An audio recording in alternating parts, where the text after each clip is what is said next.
అందరికీ నమస్కారం. చూసాం గత 5 రోజులుగా హెరిటేజ్కి ఇందాపూర్కి ఉన్న సంబంధాల మీద, హెరిటేజ్కి బోలే బాబాకి ఉన్న సంబంధాల మీద చర్చ పెట్టాలి శాసన మండలిలో అనేసి మా వైఎస్ఆర్ కాంగ్రెస్ పార్టీ తరఫున మా సభ్యులందరం కూడా నిరసన తెలియజేస్తూ ఉన్నాం.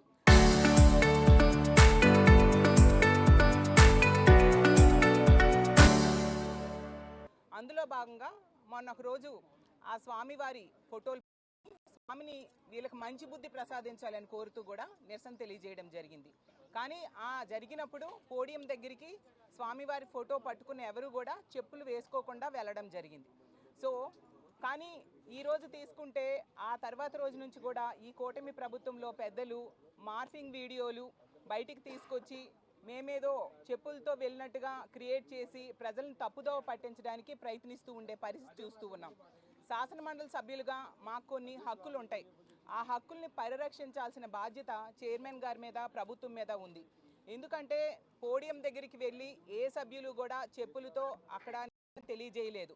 మాకు కూడా వెంకటేశ్వర స్వామి అంటే చాలా భక్తి ఉంది. అతను కలియుగ దైవం. ఈ లోకాలని కాపాడే వెంకటేశ్వర స్వామిని అప్రతిష్ఠ తీసుకొచ్చింది చంద్రబాబు నాయుడు గారు. ఎందుకంటే అసలు ఈ లడ్డూ వివాదము, లడ్డూ నెయ్యిలో కల్తీ వివాదం తీసుకొచ్చిందే చంద్రబాబు నాయుడు గారు. అసలు ముందుగా క్షమాపణ చెప్పాల్సింది చంద్రబాబు నాయుడు గారు, కూటమి ప్రభుత్వమే. ఎందుకంటే అంత దారుణంగా ఆ స్వామిని రాజకీయాల్లోకి లాగడం జరిగింది. సుప్రీంకోర్టు చేబాట్లు వేసినా కూడా వెంకటేశ్వర స్వామిని రాజకీయాల్లోకి లాగుతూ అతని పేరుని అప్రతిష్ట పాలు చేయడానికి ప్రయత్నిస్తూ ఉండే పరిస్థితి మనం చూస్తూ ఉన్నాము. ఎంత దారుణం అంటే సుప్రీంకోర్టు కమిషన్ ఆ రోజు సుప్రీంకోర్టు సిబిఐ దర్యాప్తు నివేదిక వచ్చాక కూడా లడ్డూలో కల్తీ జరిగిందంటూ తప్పుడు ప్రచారంతో వీళ్ళు ఫ్లెక్సీలు వేసిన పరిస్థితి మనం చూసాం. వీళ్ళకి చట్టాలన్నా న్యాయస్థానాలన్నా అస్సలు గౌరవం లేదు అనే విషయం స్పష్టంగా అర్థమవుతూ ఉంది.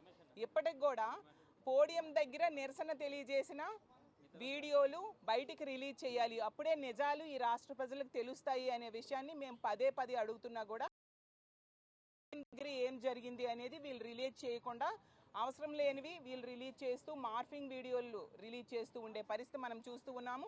ఇప్పటికి కూడా మా వైఎస్ఆర్ కాంగ్రెస్ పార్టీ తరఫున మేము ఒకటే చెప్తూ ఉన్నాము, ఎట్టి పరిస్థితుల్లో ఈ హెరిటేజ్కి అలాగే ఇందాపూర్ కావచ్చు, అలాగే బోలే బాబా సంస్థకి ఉన్న సంబంధాల మీద చర్చ జరగాలి. చర్చ జరిగితే నిజాన్ని విత్ ప్రూఫ్స్ మేము సభ ముందు పెట్టబోతూ ఉన్నాము. సో రాష్ట్ర ప్రజలందరూ కూడా తెలుసుకోబోతూ ఉన్నారు.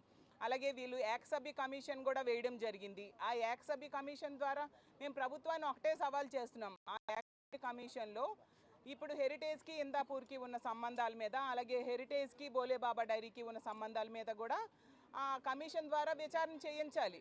అసలు ఈ కమిషన్ వేశారు చంద్రబాబు నాయుడు గారి టైంలో సిఎస్గా పనిచేసిన వ్యక్తి. అంటే వీళ్ళు వేసిన వీళ్ళ సొంత మనుషులతో వీళ్ళు వేసుకొని వీళ్ళకి గిట్టని వాళ్ళకి, అపోజిషన్ పార్టీ వాళ్ళకి అక్రమంగా ఇరికించడమే పనిగా వీళ్ళు ముందు నుంచి కూడా వెళ్తూ ఉండే పరిస్థితి మనం చూస్తూ ఉన్నాము.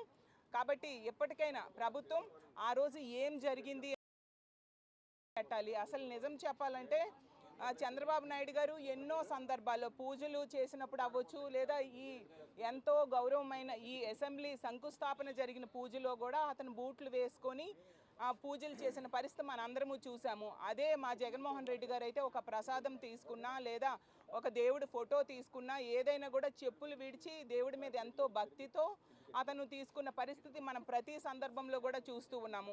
దేవుడు అంటే భక్తి లేనిది కూటమి వాళ్ళకి, తెలుగుదేశం పార్టీ వాళ్ళకి అనేది స్పష్టంగా ఈ రాష్ట్ర ప్రజలందరికీ కూడా తెలుసు.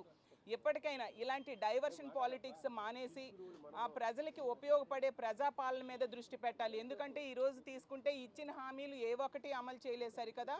ప్రజల రక్షణ, మహిళల రక్షణ ఈరోజు గాలి కొదిలేసిన పరిస్థితి మనం చూస్తూ ఉన్నాము. ప్రతి సందర్భంలో కూడా పాలనా వైఫల్యం కనిపిస్తూ ఉంది. వీటన్నిటి మీద దృష్టి పెట్టి ప్రజలు ఎంతో నమ్మి మీకు 164 సీట్లు ఇచ్చారు. ఆ నమ్మకాన్ని ముందు నిలబెట్టుకోవాలి. ఎప్పటికైనా మా కౌన్సిల్లో వీటికి, హెరిటేజ్కి అలాగే ఈ సంస్థలకి ఉన్న సంబంధాల మీద చర్చ జరగాల్సిందిగా మా పార్టీ తరఫున మేము డిమాండ్ చేస్తూ ఉన్నాం. Local to global news at your finger tips. మీ చేతిలో ఒక ఆయుధం. Download Raw TV app. Media legend Ravi Prakash is back.